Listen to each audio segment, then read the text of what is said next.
Ողջույն ձեզ, սիրելի հետևորդներ, այսօր մենք պիտի շարունակենք խոսել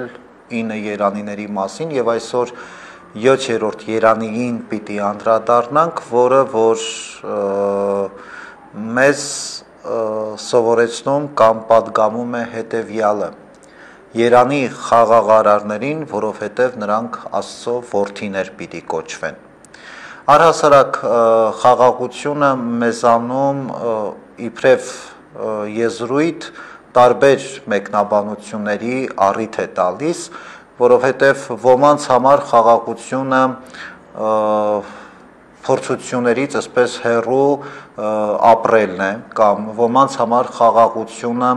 կոնֆլիկտների մեջ չընկնելն է եւ մեր հասարակության մեջ էլ կան այսպիսի ձևակերպումներ, երբ որ տեսնում ենք որևէ մարդու, որ ավելի իր կյանքի ընթացքին չեզոք դիրքում է, փորձում է հեռու մնալ ամեն տեսակ կոնֆլիկտներից, փորձում է հեռու մնալ ամեն տեսակ խոսակցություններից, խուսափում է առհասարակ վիճաբանություններից, մենք ասում ենք, որ այս մարդը խաղաղասեր մարդ է։ Ես չեմ ասում, որ դա վատ է, երբ որ մարդը խուսափում է կոնֆլիկտներից եւ վիճաբանություններից։ Բնականաբար քրիստոնեական առաքինություն է կռվարար չլինելը առհասարակ, բայց խոսքը այսպես չեզոք կեցվածքի մասին չէ, որովհետեւ եւ հոգեվոր կյանքում, եւ քրիստոնեական տեսանկյունից, եւ առհասարակ մարդաբանական տեսանկյունից ամեն ինչից խուսափելով մենք չենք կարող մեր կյանքում ավելի հաստատուն լինել եւ մեզ ավելի երջանիկ զգալ, որովհետեւ խնդիրը այստեղ կոնֆլիկտներից խուսափելը չէ, այլ տարբեր խնդիրների եւ փորձությունների մեջ ճիշտ դիրքորոշում եւ ճիշտ կեցվածք ունենալն է, ոչ թե առհասարակ, երբ որ կան անկեղծորեն ես չեմ ընդունում այն մոտեցումը մարդկանց, երբ որ կա այդպիսի դրսևորում, որ ասում է, որ շար ու փորձանքից հեռու լինենք, որևէ խոսակցության կամ որևէ կոնֆլիկտի մեջ չընկնենք, պարզապես որովհետև հավես չունենք։ Գիտեք, առհասարակ ամեն ինչից խուսափելով մենք չենք կարող ասել, որ ինչ որ մենք առաքինի բան արեցինք, որովհետև կարող է լինել այնպիսի կոնֆլիկտային իրավիճակ, որտեղ որ կարիք կա մեր մասնակցության կամ մեր միջամտության, ոչ թե այդ կոնֆլիկտը ավելի սրելու կամ ավելի այդ կոնֆլիկտը ուռճացնելու, այլ ընդհակառակը այդ կոնֆլիկտը լուծելու, ավելի հանդարտեցնելու։ Պարտադիր չի, որ մարդը եթե մտավ որևէ կոնֆլիկտի կամ վիճաբանության մեջ, պետք է այդ վիճաբանությունը անպայման բորբոքի։ Չէ՞ որ շատ հաճախ մեր կողմից նման նախաձեռնությունը, որևէ վիճաբանության կոնֆլիկտի մեջ մտնելը նաև կարող է նպատակ ունենալ այդ վեճը լուծել, վերացնել, հանդարտեցնել, խաղաղություն հաստատել։ Հետևաբար խաղաղություն ասելով մենք նկատի չունենք տհաճությունների կամ կոնֆլիկտների կամ վեճերի պակաս։ Խաղաղությունը սա չէ, նույն հրեական պատկերացմամբ, հինկտակարանյան պատկերացմամբ եւ նաեւ ինչու՞ չէ նաեւ հոգեվոր պատկերացմամբ, երբ որ դիմացինին խաղաղություն ես մաղթում, նկատի չունի առանց կոնֆլիկտների կամ առանց վիճաբանության որևէ կյանք, այլ նկատի ունի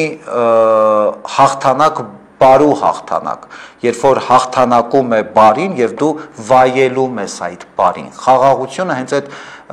բարությունը, որի համար դու պայքարել ես, որի համար դու կռիվ ես տվել, այդ բարությունը վայելելն է, գնահատելն է, արժևորելն է։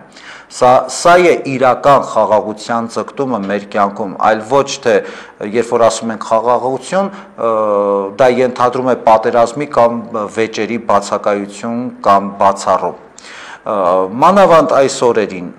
մենք շատ հաճախ առիթ ենք ունենում խաղաղության մասին խոսելու եւ յուրաքանչյուր հայ մարդու շուրթերից անընդհատ այդ մաղթանքն ենք լսում, թող խաղաղություն լինի։ Այո, մենք ամեն օր, ամեն վայրկյան աղոթում ենք խաղաղության համար, բայց նաեւ գիտակցում ենք, որ այդ խաղաղությունը ձեռք բերելու, այդ խաղաղությանը արժանանալու համար պետք է պայքարել։ Ուստի այս իմաստով լավագույն օրինակը խաղաղարար մարդու այսօր մեր հայ զինվորն է, ով պայքարում է հաղթանակի համար առաջին հերթին հանուն հաղթանակի, որը որ պիտի ապահովի մեզանում խաղաղություն, որովհետև գիտեք խաղաղությունը մենք սովորաբար խաղաղության ժամանակ ավելի շատ ենք պարտվում, քան թե պատերազմների ժամանակ, որովհետև մենք ունենք այդ օրինակը յուրաքանչյուրս մեր աչքի առաջ, պատերազմի ժամանակ համախմբվում ենք, միախմբվում ենք, որովհետև գիտենք ունենք մեկ ընդհանուր թշնամի եւ այդ թշնամու դեմ բոլորս կարող ենք համախմբվել,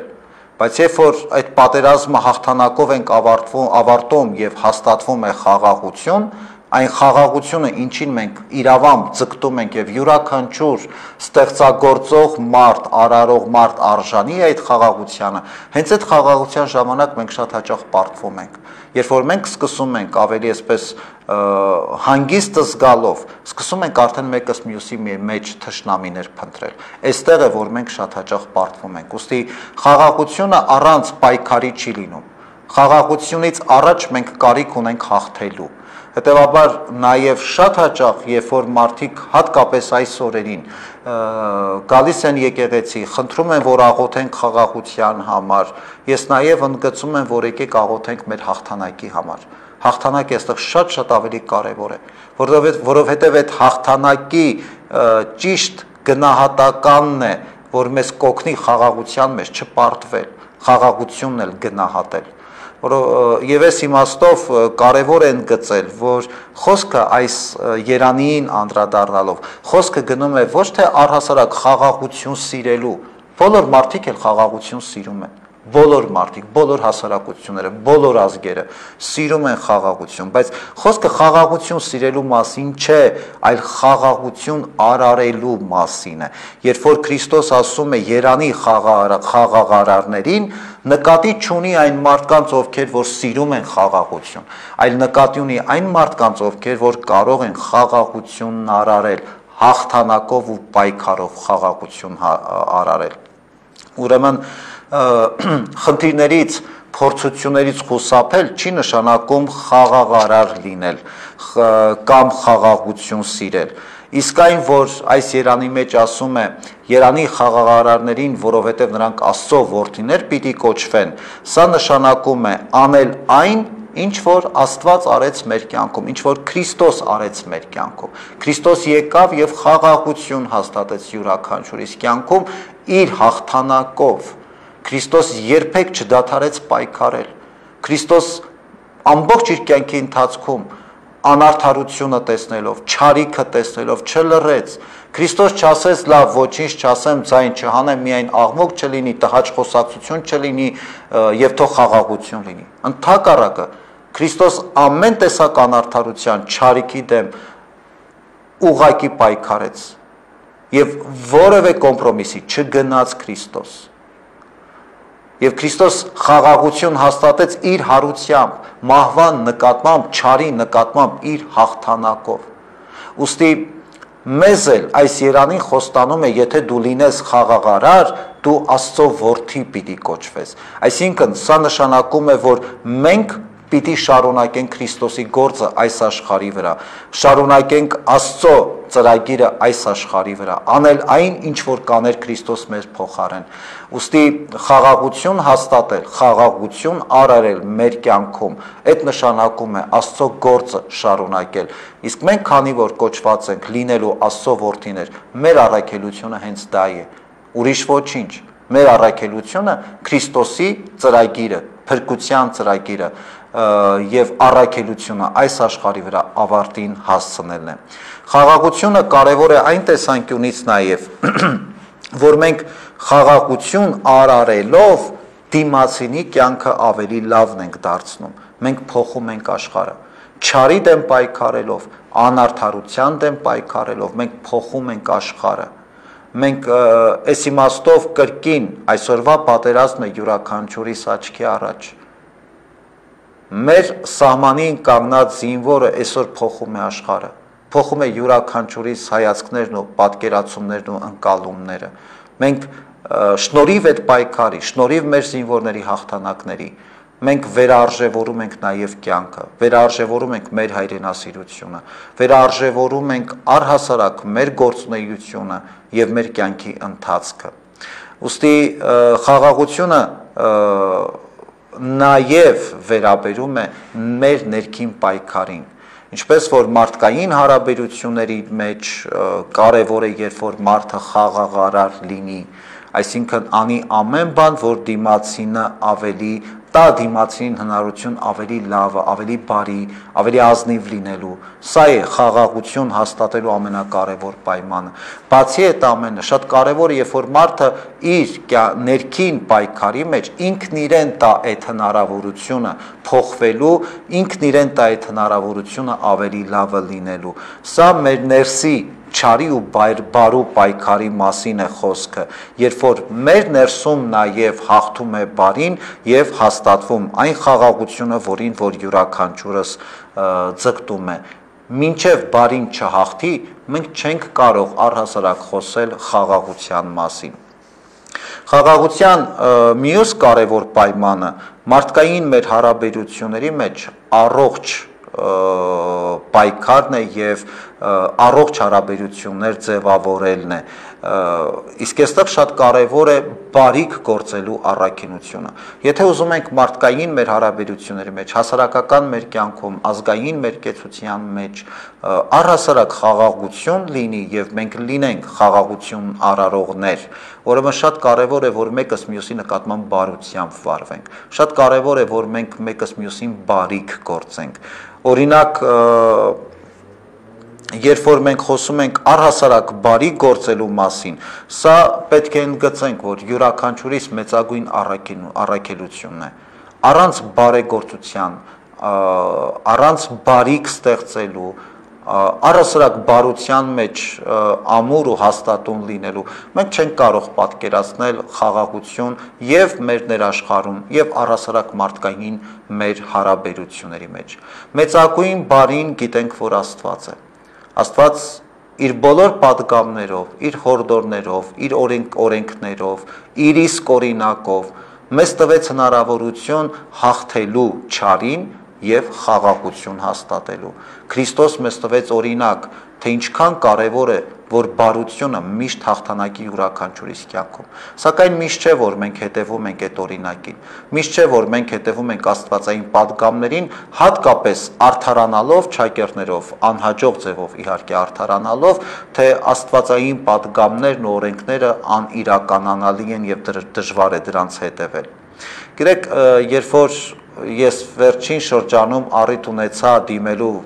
բժշկի, բժիշկը ինձ խորհուրդ տվեց, որ ես ինքս ինձ շատ չծանրաբեռնեմ, ավելի նաև հանգստի կարիք ունեմ եւ նաև հանգիստ վերցնեմ եւ այլն։ Ես նաև ճանաչելով այս բժշկին, ասացի, որ բժիշկ չէ, որ դուք էլ առանց ձեզ խնայելու աշխատում եք։ Բժիշկը ասաց, որ այո, գիտեմ, բայց բնական է, այս բժիշկը դեմ չէր իմ շատ աշխատելուն, բայց ասաց, որ եթե առողջությունդ պիտի վնասես, դա ինձ պարզապես ցավ կպատճառի։ Չասեց արգելված է, ասաց պարզապես ես շատ կապսոսամ, եթե որևէ կերպ առողջությունդ վնասես։ Ինչ կերպ Աստված մեզ օրենքներ եւ պատգամներ եւ մենք մտածում ենք շատ հաճախ, որ դե Աստված օրենքներ է տվել, մենք այդ օրենքները կխախտենք եւ կպատժվենք լավագույն դեպքում ու վերջ։ Կարծեք թե հարցը փակված է, սակայն շատ ավելի կարևոր մի բան կա։ Երբ որ մենք Աստծո պատգամներն ու պատվիրանները խախտում ենք, մենք պիտի գիտակցենք, որ մենք դրանով ցավ ենք պատճառում Աստծուն։ Աստված շատ կապսոսա դրա համար։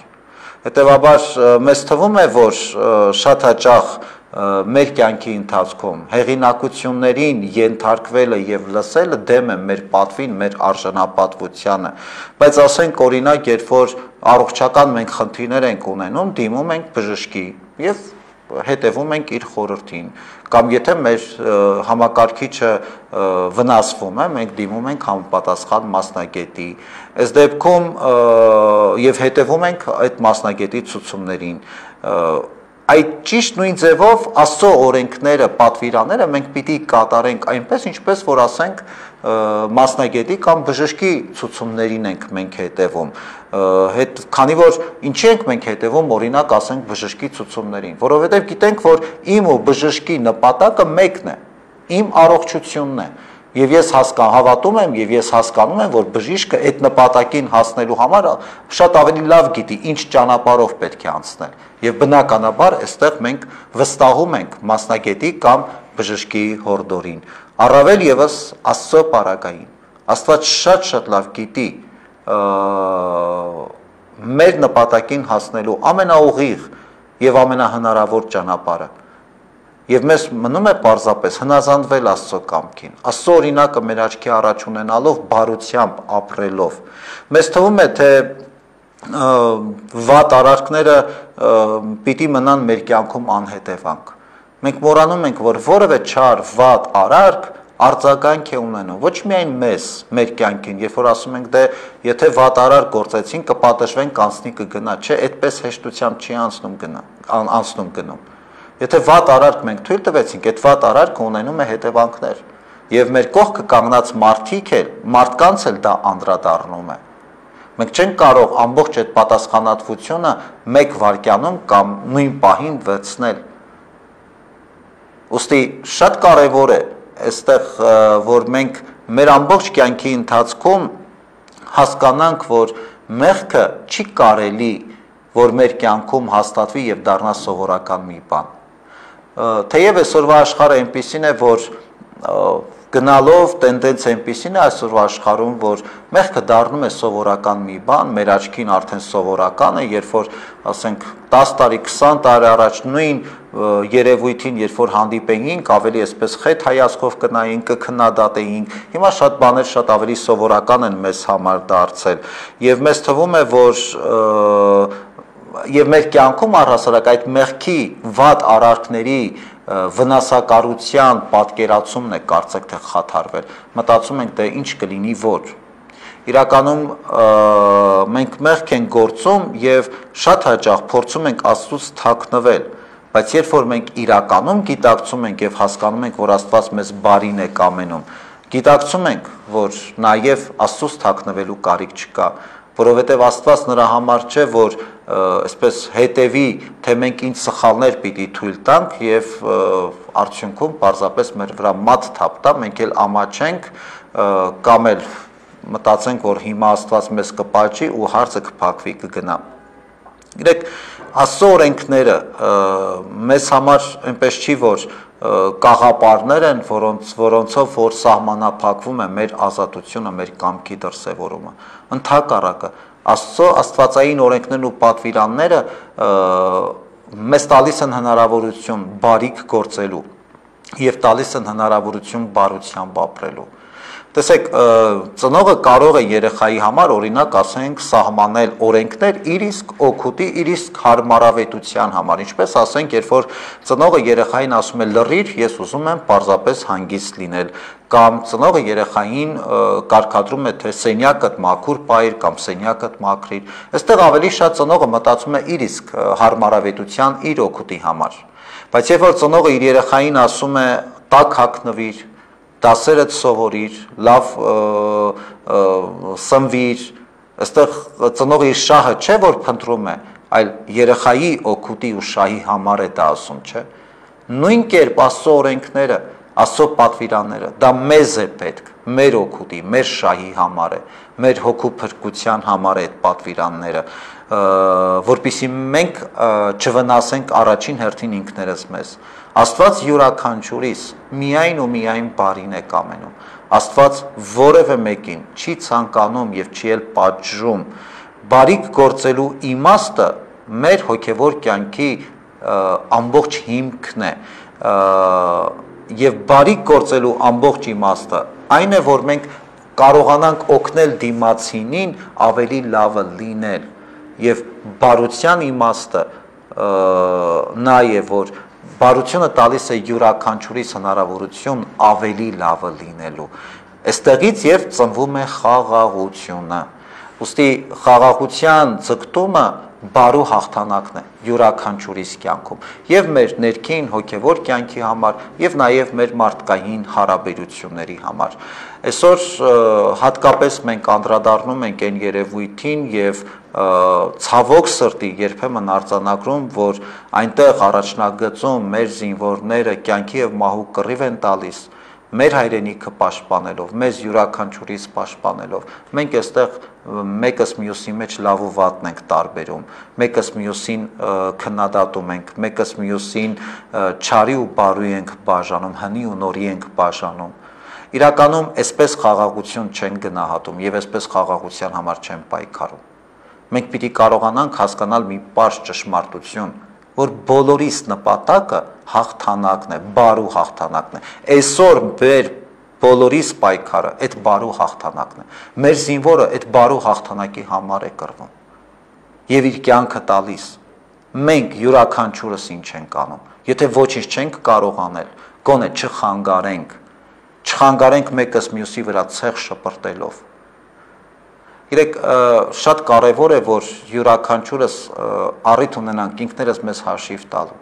Ուզում ենք, որ մեր երկիրը, մեր աշխարհը, մեր Հայաստան աշխարհը, Արցախ աշխարհը բարությամբ ծաղկի եւ պտղաբեր դառնա։ Սա է ի վերջո բոլորիս պայքարը։ Բայց շատ կարևոր է, որ մենք հասկանանք մի պարզ ճշմարտություն, այդ բարության հաղթանակի համար բոլորս ինչ-որ բան պիտի անենք։ Եվ այստեղ գործնական ջանքեր են պետք, ոչ թե գեղեցիկ խոսել։ Բոլորս գիտենք ինչ է բարին, բայց այդ բարին երբեմն վտանգվում է, չարը միշտ պատրաստ է հարձակվելու, չարը միշտ պատրաստ է այդ բարին ոչնչացնելու, չարի պայքարը սա է։ Եվ եթե մենք ուզում ենք խաղաղություն, մենք պիտի պատրաստ լինենք կռվելու բոլոր հանգրվաններում, եւ առաջնագծում, եւ թիկունքում, եւ մարդկային մեր հարաբերությունների մեջ, եւ ինքներս մեզ հետ, մեր մեջ պիտի այդ չարիքը վերացնենք,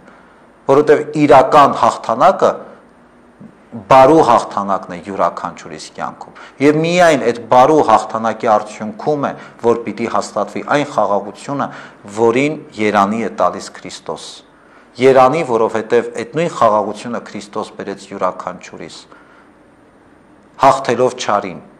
բարությամբ ապրելով, այդ բարության օրինակը յուրաքանչյուրիս տալով։ Ի վերջո մենք պիտի հասկանանք, որ բարությունը դա գեղեցիկ, այսպես ձևակերպում չէ, կամ լոզունգ չէ, կամ գեղեցիկ մաղթանք ու ցանկություն չէ։ Բարությունը այն կյանքն է, որի մեջ որ մենք ապրում ենք, այս աշխարհն է, մեր հայրենիքն է։ Ավելի բարի բան, քան թե մեր հայրենիքը մենք ունենալ չենք կարող։ Եվ այդ բարության մեջ մենք պիտի կարողանանք արժանի լինել մեր պայքարով, խաղաղության ձգտելով, բարություն ընտրելով։ Սա մեր կենսակերպն է։ Մեր եկեղեցու հայրերը, առհասարակ մեր նախնիկ, մեզ հայրենիք են ժառանգել այդ բարության համար պայքարելով։ Այս հայրենիքը իրենց բարությամբ լցնելով, շատ գործնականում, իրենց կյանքը տալով հանուն այդ բարու հաղթանակի, որովհետև հավատացել են Քրիստոսի հարությանը։ Մենք էլ այսօր խնդիր ունենք Քրիստոսի հարության հաղթանակի հավատքով պայքարելու։ Ես միշտ ասում եմ եւ շատ հաճախ առիթ եմ ունենում կրկնելու, որևէ կասկած չկա, որ մենք հաղթելու ենք, որևէ կասկած չկա, բայց ուրիշ հարցը, մենք այդ հաղթանակին հետո արժանի կլինենք թե ոչ։ Այ որքանով մենք կարողացանք մեր միջից այդ չարը վերացնել, այնքան մենք արժանի կլինենք մեր զինվորներին եւ նրանց հաղթանակին։ Թող Աստված մեր սահմանները ամուր պահի եւ աղոթենք անկեղծորեն, որ յուրաքանչյուր զինվորին Աստված ամուր, հաստատուն եւ ապահով պահի եւ աղոթենք նաեւ մեր հաղթանակի համար, որը մեր երկրում, մեր կյանքում խաղաղության ամենակարևոր պայմանն է։ Հիմա եթե թույլ կտաք, փորձենք անդրադառնալ հարցերին, եթե այս ընթացքում մեզ ուղղել են։ Կարծեք թե հարցեր չունենք, ես ուզում եմ շնորհակալություն հայտնել ամենքիդ մեզ հետևելու համար եւ հուսամ, որ Աստծո առաջնորդությամբ կհանդիպենք հաջորդ 5 շաբթի։